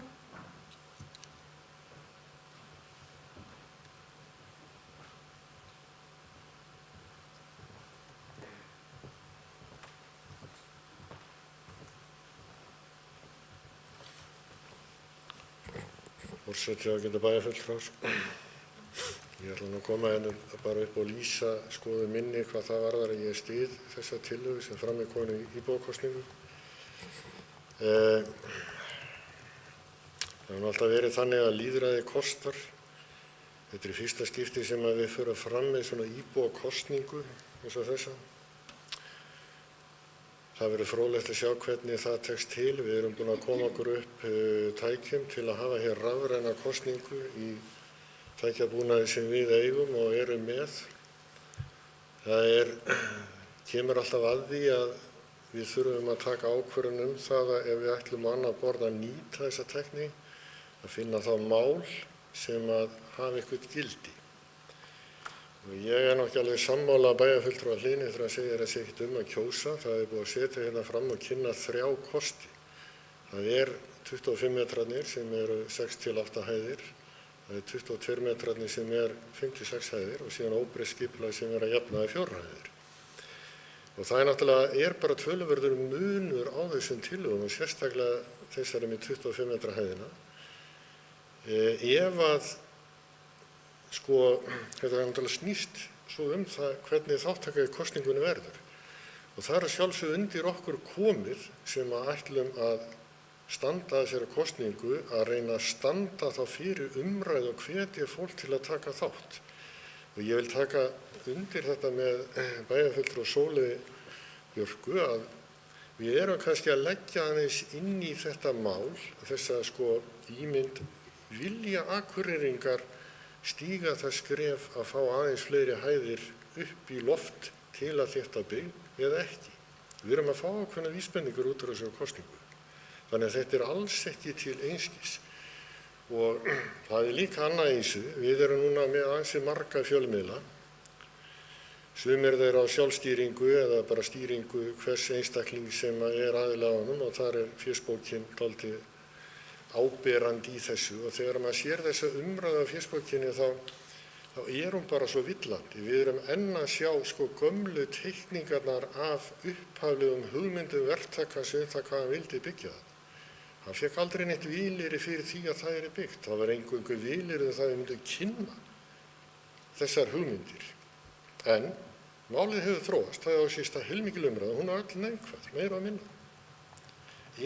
Það raunverulega þannig að íbúar séu bara heilt yfir neikvæðir í þessu máli gagnvart þessum breytingum sem við erum að leggja hérna til. Ég hef ekki hugmynd um það. Hvernig að fá að vita það? Ég bara tel að við verðum að gera það með einhverju slíkum hætti sem við erum að fara að gera og í mínum huga þá skiptir engu máli hvað verktakinn ætlar að gera. Ef hann ætlar ekki að gera þetta, selur þessa lóð sem hann á þarna og ætlar bara að fara frá þessu verki, þá það bara hans mál. En ef að niðurstaða liggur fyrir hvað við getum gert í þessu máli, fengið að heyra hvað íbúar ætla að gera, síðan býður okkar kvölin sem eigum þá völina að taka ákvörðun hvað eigi að gera það. Nú búið að auglýsa þetta, það búið að fá inn athugasemdir. Við erum að fara í svo kosningu að því að við samþykktum það hér að fara í kosninguna. Þá var talað 25 metrana og við erum bara að standa við það sem við segjum, en ekki að segja eitt og meina eitthvað annað. Þannig að ég styð þetta eindregið. Takk. Bæjarfulltrúi Gunnar Gíslason lokið máli sínu. Næst hefur til máls bæjarfulltrúi Guðmundur Baldvin Guðmundsson.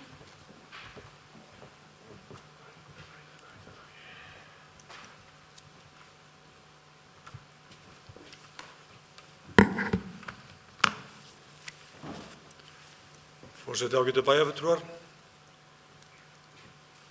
Þetta mál nú búið að eiga sér langan aðdraganda og hér komið inn til þess að ganga frá, þar að segja íbúakosning sem að samstarfssáttmálinn okkar kvað að við ætlum að tryggja það að uppbygging á þróunarreit á oddinni fari íbúakosningu gegnum þjónustugátt. Þróunarreit þar sem að ákveðið fyrirtæki hér í bæ var með hugmyndir uppbyggingu. Sama fyrirtæki í dag búið að lýsa því yfir að það ætli ekki uppbyggingu á þessu reit. Og maður velti fyrir sér hvað erum við að kjósa. Við förum á stað með kosningu núna sem öll lituð af, og bæjarfulltrúi Gunnar kom ágætlega inn á það, öll lituð svolítið umræðan, öll lituð af háhýsum og háhýsum, mjög háum húsum sem fengu strax í upphafi mikil og sterk viðbrögð. Og ég sé eiginlega ekki í rauninni það að við séum að uppfylla þetta að fara að kjósa. Ég bara styð það sem að bæjarfulltrúi Hlynur kom inn á. Sleppum þessu bara. Það hefur engan tilgang. Þetta þróunarreitur. Við eigum ekki einu sinni eina lóð þarna. Við þurfum að fara í uppkaup á svæðinu ef við ætlum að úthluta þessu og breyta skipulaginu hjá okkur. Ég var að vísu, hef lagt það til að við ætlum að fara að selja lóðir. En það ljóst að sá sem ætlar að byggja þarna þarf að fara að kaupa lóðir og þetta verður dýr reitur. Þannig ég ég myndi gjarnan, ég vil gjarnan sjá uppbyggingu oddinni og ég vil sjá byggt upp í loftið. En þessi kosning sem fer stað núna, ég held hún sé dauðadæmd. Ég held að fólk muni fella þetta, ég bara hef það mín trú með þau viðbrögð sem hafa komið hérna í samfélaginu og þá erum við komin á byrjunarreit. Þess vegna ég frekar á því að við ættum bara að láta þetta gott kyrrt liggja, leyfa næstu bæjarstjórn að taka upp málið. Þeir geta þá mögulega leita leiða til þess í rauninni að kynna þetta betur fyrir bæjarbúum, farið í aðra áttir. Ég meina, vill einhver byggja á þessum reit? Einhver tilbúin að taka á sig þennan þróunarreit? Einhver tilbúin að borga þann kostnað sem að kaupa upp lóðirnar? Í upphafi vorum við með að tala það að það var einn lóðarendi vildi bara ekkert fara á svæðinu. Þannig að við erum svona pínlítið að efna til íbúakosninga svæði sem bara svona pínlítið ekkert í okkar eigu, pínlítið óþökk eigandana, bæði tveir aðalar sem eiga þarna eignir eru bara, hún að vísa að við ætla ekki að selja og við erum að fara í kosninga núna sem mögulega endar með því að niðurstaðan verður sú, þó hún sé ekki bindandi, hún ráðgefandi, það að fólki vilji bara lágreista byggðir vegna þess að það að greiða atkvæði á móti tillögu sem var svo ýkt að sló og ég meina fekk svona akureyriska skipulagshjarta til að slá. Þannig að ég pínulítið þá því að við ættum bara að sleppa þessu og við ættum í rauninni bara að vísa þessu yfir til næstu bæjarstjórnar. Það er ekki skaði með því, en við erum ekkert að fara að skipuleggja þetta næsta ári. Við erum í rauninni fullt af skipulagsverkefni sem við erum í gangi núna og það er engin þörf á að fara að vinna í þessu skipulagsverkefni. Og verður ekki eins og, það verður náttúrulega ekki ef þetta er fellt, skiljiði, en ef þetta er nú samþykkt, þá erum við ekkert að fara að gera neitt hvort þið er. Þannig að ég sé bara, og þá fer ég líka að tala og þó að ég sé þó að þetta sé ekki stórar upphæðir, þá eru mola líka brauð í rekstri bæjarins. Og fara að setja af stað einhverja 1,8 milljónir sem kostar þó meira vegna þess að það er innri vinna. Við vitum líka að það kemur aukið kostnað vegna þess að nú er búið að setja 3 möguleika í stað fyrir 2. Þannig að þetta er kostnaðin er kannski ekki stórar upphæðir í hinu stóra samhengi. En engu að sé útlaga kostnað fyrir eitthvað sem ég bara er ekki á að sé neitt þörf á. Þannig að ég er á því að við bara að geyma þetta og leyfa síðan bara þessu að fljóta. Ég velti líka fyrir mig að hverju konur 22 metra núna. Skipulagsráð lagði til 20 metra, við vorum bara að auglýsa 25 metra, svo allt í einu kemur núna 22 metrar. Er það til þess í rauninni að, ég veit það ekki, var það því að verktaki bent á það að 20 metra var ekki nógu háir? En hann er samt búin að lýsa því yfir að hann vilji ekki byggja, hann er búin að lýsa því yfir að hann vilji láta okkur kaupa fasteignirnar, þannig að þetta er pínum svona allt á reiki. En við erum á því að ég er á því bara, ég satt eins og ég sagði, ég satt hjá í bæjarráði vegna sem ég fannst í rauninni ástæða til þess í rauninni að bæjarstjórn fjallaði þetta, það var bæjarstjórn sem að ber að taka ákvörðun þetta, en ég mun ekki greiða atkvæði með þessari tillögu. Og við munum bóka, og ég mun bóka, ég mun bara koma hér upp aftur og lesa hann eftir, vegna þessa máls. Takk fyrir. Það er bæjarfulltrúi Guðmundur Baldvin Guðmundsson, lokið málsins, næsttekti máls bæjarfulltrúi Þórhallur Jónsson.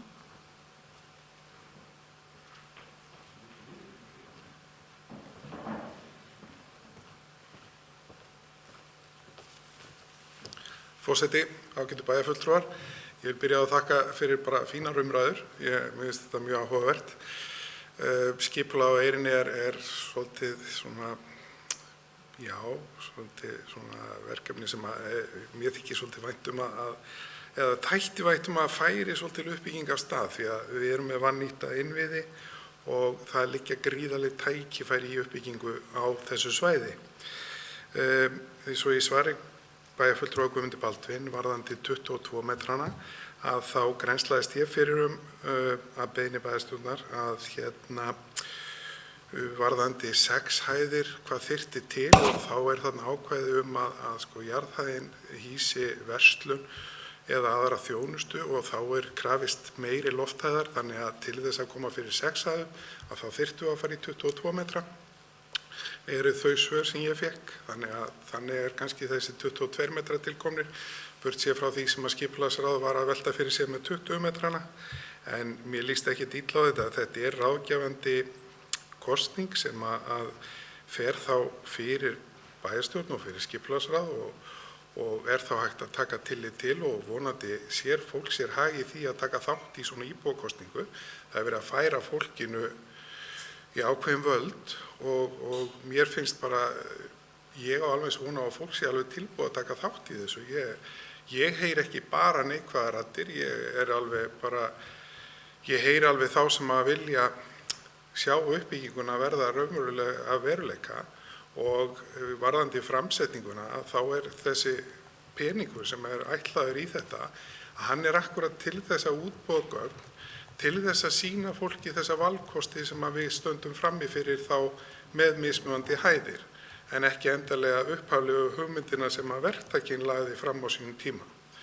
Og svo þó svo að við eigum ekki þessar lóðir að þá fáum við hellingstekjur af þessu ef að verður byggt þarna í formi gatnagerðargjalda og annað. Og ég tala nú ekki fasteignagjöld.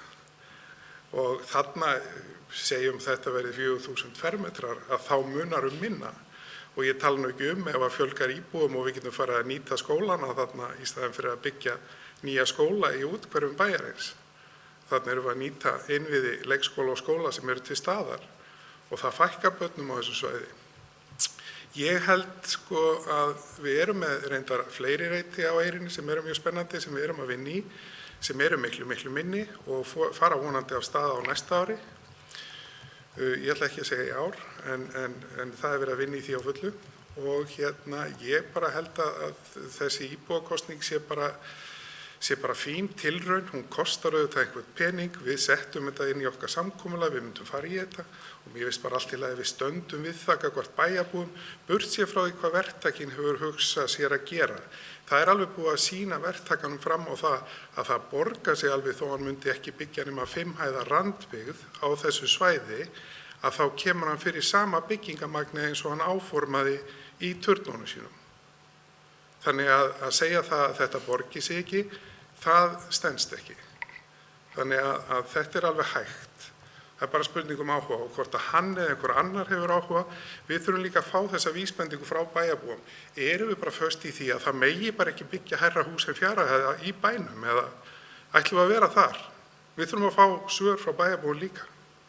Ekki bara eins og kom fram í máli Gunnarssyni áðan á samfélagsmiðlum. Mér finnst allt í lagi að íbúar fá að taka þátt í svona kosningu.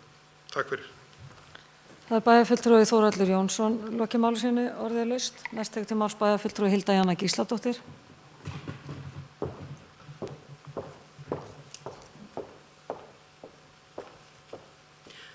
Forseti, ágætu bæjarfulltrúar, takk fyrir þessar umræður sem hafa farið hérna fram. Ég tel að við ættum að fara í ráðgefandi kosningu. Ég reyndar koma því kannski bara framfæri hér að ég hefði viljað sjá 3. valkostin vera valkost skipulagsráðs en ekki þessa tölu 22 metra yfir sjávarmáli til að reyna að ýta því upp í þessar umræddu 6 hæðir.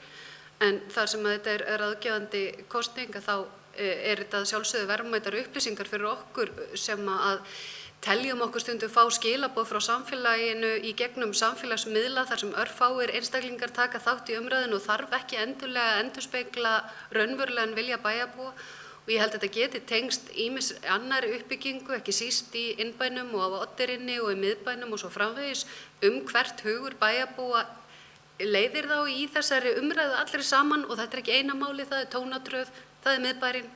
Það er innbærinn, þannig að ég held að þetta séu verðmætar upplýsingar ekki aðeins fyrir okkur, heldur fyrir komandi bæjarstjórn og til þess að eiga í samtali meðal annars verulega breytta ásýnd bæjarins og ég get alveg sagt að mín skoðun er svo að sérstaklega Oddeyrin, miðbærinn og innbærinn þurfi að taka tillit til núverandi húsagerða. Ég er mjög ánægð með þær tillögur sem hafa komið fram í til dæmis Austurbrú, þar sem er mikið tillit tekið til nærumhverfisins og mér finnst að annars eðlis í bæjarmyndinni þessir staðir heldur en annars staðar meðal annars ofar í bænum og ég er hrifin af hugmyndum þéttingu byggða og hærri byggða en ég er ekki sammála því að það megi vera hvernig sem er, hvar sem er bara til að koma því á stað. En engu að síður þá finnst mér þetta verðmætar upplýsingar mikilvægt samtal við bæjarbúa sem verður að eiga sér stað og þess vegna mun ég styðja þessa tillögu en þó með þessum fyrirvara ég hefði gjarnan viljað sjá að 3. valkosturinn væri skynsamleg nálgun skipulagsráðs á þessum 20 metrum. Takk fyrir. Það er bæjarfulltrúi Hilda Jana Gísladóttir lokið máli sínu, orðið er laust. Næst tekur til máls bæjarfulltrúi Guðmundur Baldvin Guðmundsson.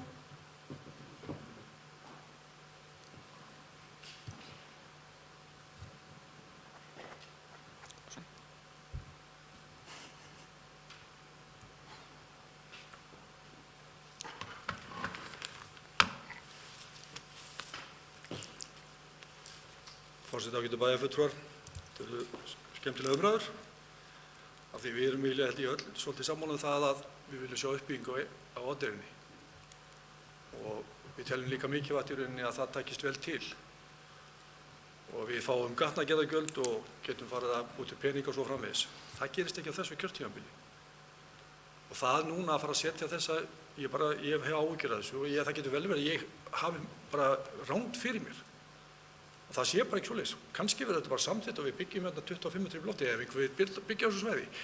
En ég hef því miður vegna þessara umræðu sem hefur verið í gangi og vegna þessara neikvæðni sem að máli byrjaði og þá held ég því miður að fólki sé svolítið með í kollinu þegar það fyrir að greiða atkvæði háabyggingar sem eru miklu hærri en við erum að tala um. Ég bara hef því miður áhyggjur af því. Og þess vegna kannski held ég að þetta verið svona svolítið setback fyrir okkur, slettir, á þessu máli og við munum kannski bara setja málið algjörlega í frost.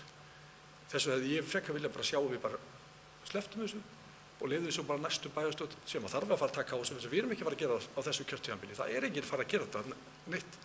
Verktakarnir er ekki að fara að vinna þarna. Og það þó að við förum með þetta í 22 hæðir og bæjarfulltrúi Þórhallur segir hér að Siggi muni eða SS muni sjá ljósið í þessu verktakin. Hann er búinn að segja það og lýsa því yfir bæði opinberlega og við bæjarstjóra og okkur líka að hann ætli sér ekki að fara að byggja þarna. Þannig að við erum ekki að fara að kjósa eitt eða neitt. Sæði 22 metra fyrir ekki. En 22 hæðir hefur verið alls í góður upp á flugvöllum að gera. En við hins vegar ætlum að leggja hérna fram bókun, ég, bæjarfulltrúi Gunnfríður og bæjarfulltrúi Hlynur sem hljóma svo, þar sem þær forsendur sem lágu til grundvallar ákvörðun íbúakosningu nú ekki lengur til staðar, teljum við eðlilegt sé að endurskoða þá ákvörðun. Sú bæjarstjórn sem nú situr á aðeins rúmt ár, 1 ár eftir og ætti því að láta þeirri bæjarstjórn sem tekur við eftir að ákveða hvað þarna verður gert frekar en takmarka framtíðar ákvarðanir uppbygging á svæðinu við niðurstöðu íbúakosningar þar sem óljóst hvað er verið að kjósa annað en mögulega hæðir byggingar á svæðinu en engar nánar útfærslur. Þetta legg ég bara fram hér og munum greiða atkvæði á móti þessum kosningum. Takk fyrir. Það er bæjarfulltrúi Guðmundur Baldvin Guðmundsson lokið máli sem ég ætla að biðja varaforsta að taka við stjórnina og gefa mér orðið. Bæjarfulltrúi Halla Björk Reynisdóttir tekur til máls.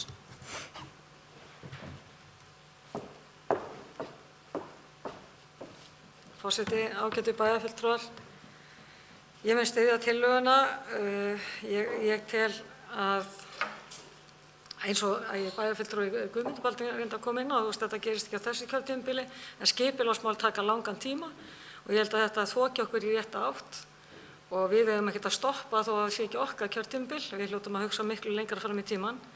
Þannig að ég sjálfsögðu styð þetta og vil lesa hérna bókun fyrir hönd þeirra sem gera slíkt. Það er bæjarstjórn hefur nú þegar samþykkt að fara í íbúakosningu þessar breytingar og telur meirihluti bæjarstjórnar nauðsynlegt að standa við þá ákvörðun. Í samstarfssamningi bæjarstjórnar er lögð áhersla á aukið íbúasamráð og teljum við þessa kosningu vera gott skref í þeirri vegferð að gefa íbúum tækifæri til þess að sýna vilja sinn. Svo vona ég bara að verði góð stemming í þessari kosningu og verði mikil þátttaka. Bæjarfulltrúi Halla Björk Reynisdóttir hefur lokið máli sínu og færi henni aftur stjórn fundarins. Já, takk fyrir það. Orðið er laust. Það sem fleiri hef ekki hvatt sér hljóð þeir sem geta samþykkt tillöguna, gefið merki. Það eru 1, 2, 3, 4, 5, 6, 7, 8. Þeir sem eru á móti, 3 og hún telst þá samþykkt. Næst á dagskrá, það er bara dagskrá svona nánast tæmd, það er komið að skýrslu bæjarstjóra. Nei, það er 8. liður. Já, það er eins gott að gleyma því ekki. Það er sérst tímabundin heimild til að víkja frá ákvæðum sveitarstjórnarlaga vegna almannavarna ástands og ég ætla bara að lesa þetta hérna úr sætinu. Samgöngu- og sveitarstjórnarráðherra hefur framlengt tímabundna heimild sveitarstjórnar til að víkja frá ákvæðum sveitarstjórnarlaga fjarfundi vegna COVID-19. Fyrri heimild gildir til aprílloka 2021, framlengt heimild gildir til 31. júlí 2021. Og hérna við sem sagt erum hér þá, höfum gert það nokkru sinnum, að samþykja að slíkt gildi þá fundi innan bæjarkerfisins.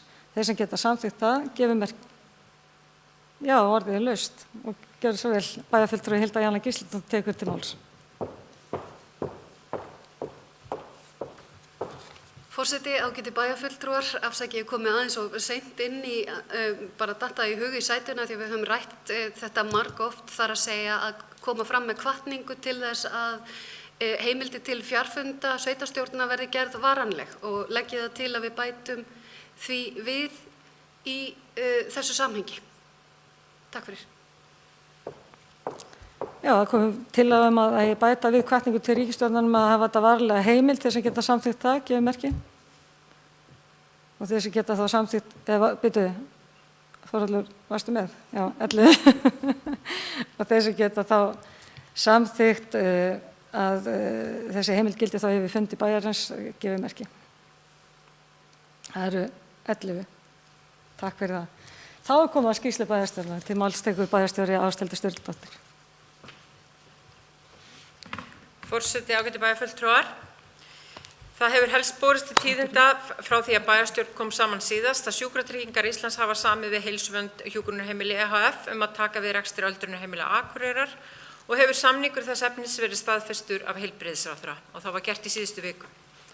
Við hittum forsvarsmenn Heilsuverndar á fundi í gær og það leynir sér ekki að þar á ferðinni öflugt fagfólk sem hefur metnað til að halda áfram því góða starfi sem unnið hefur verið á öldrunarheimilum Akureyrar.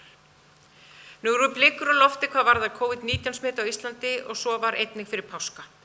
Við áttum, á því tímabili áttum við nokkra fundi með viðbragðsteymi almannavarna og ef framheldur sem horfir á þessum viðsjárverðu tímum þá er óhjákvæmilegt að slíkir fundir verði aftur á dagskrá næstu vikunar. Við vonum að til þess þurfi ekki að koma en erum að sjálfsögðu við öllu búin. Og þá að öðru. Mánudaginn 22. mars átti ég fund með starfsfólki forsætis, samgöngu og sveitarstjórnarráðuneytisins stöðu og framhald ýmissa verkefni í Grímsey og Hrísey, en tekin hefur verið ákvörðun að framlengja verkefnið Glæðum Grímsey í það minnsta 2 ári viðbót.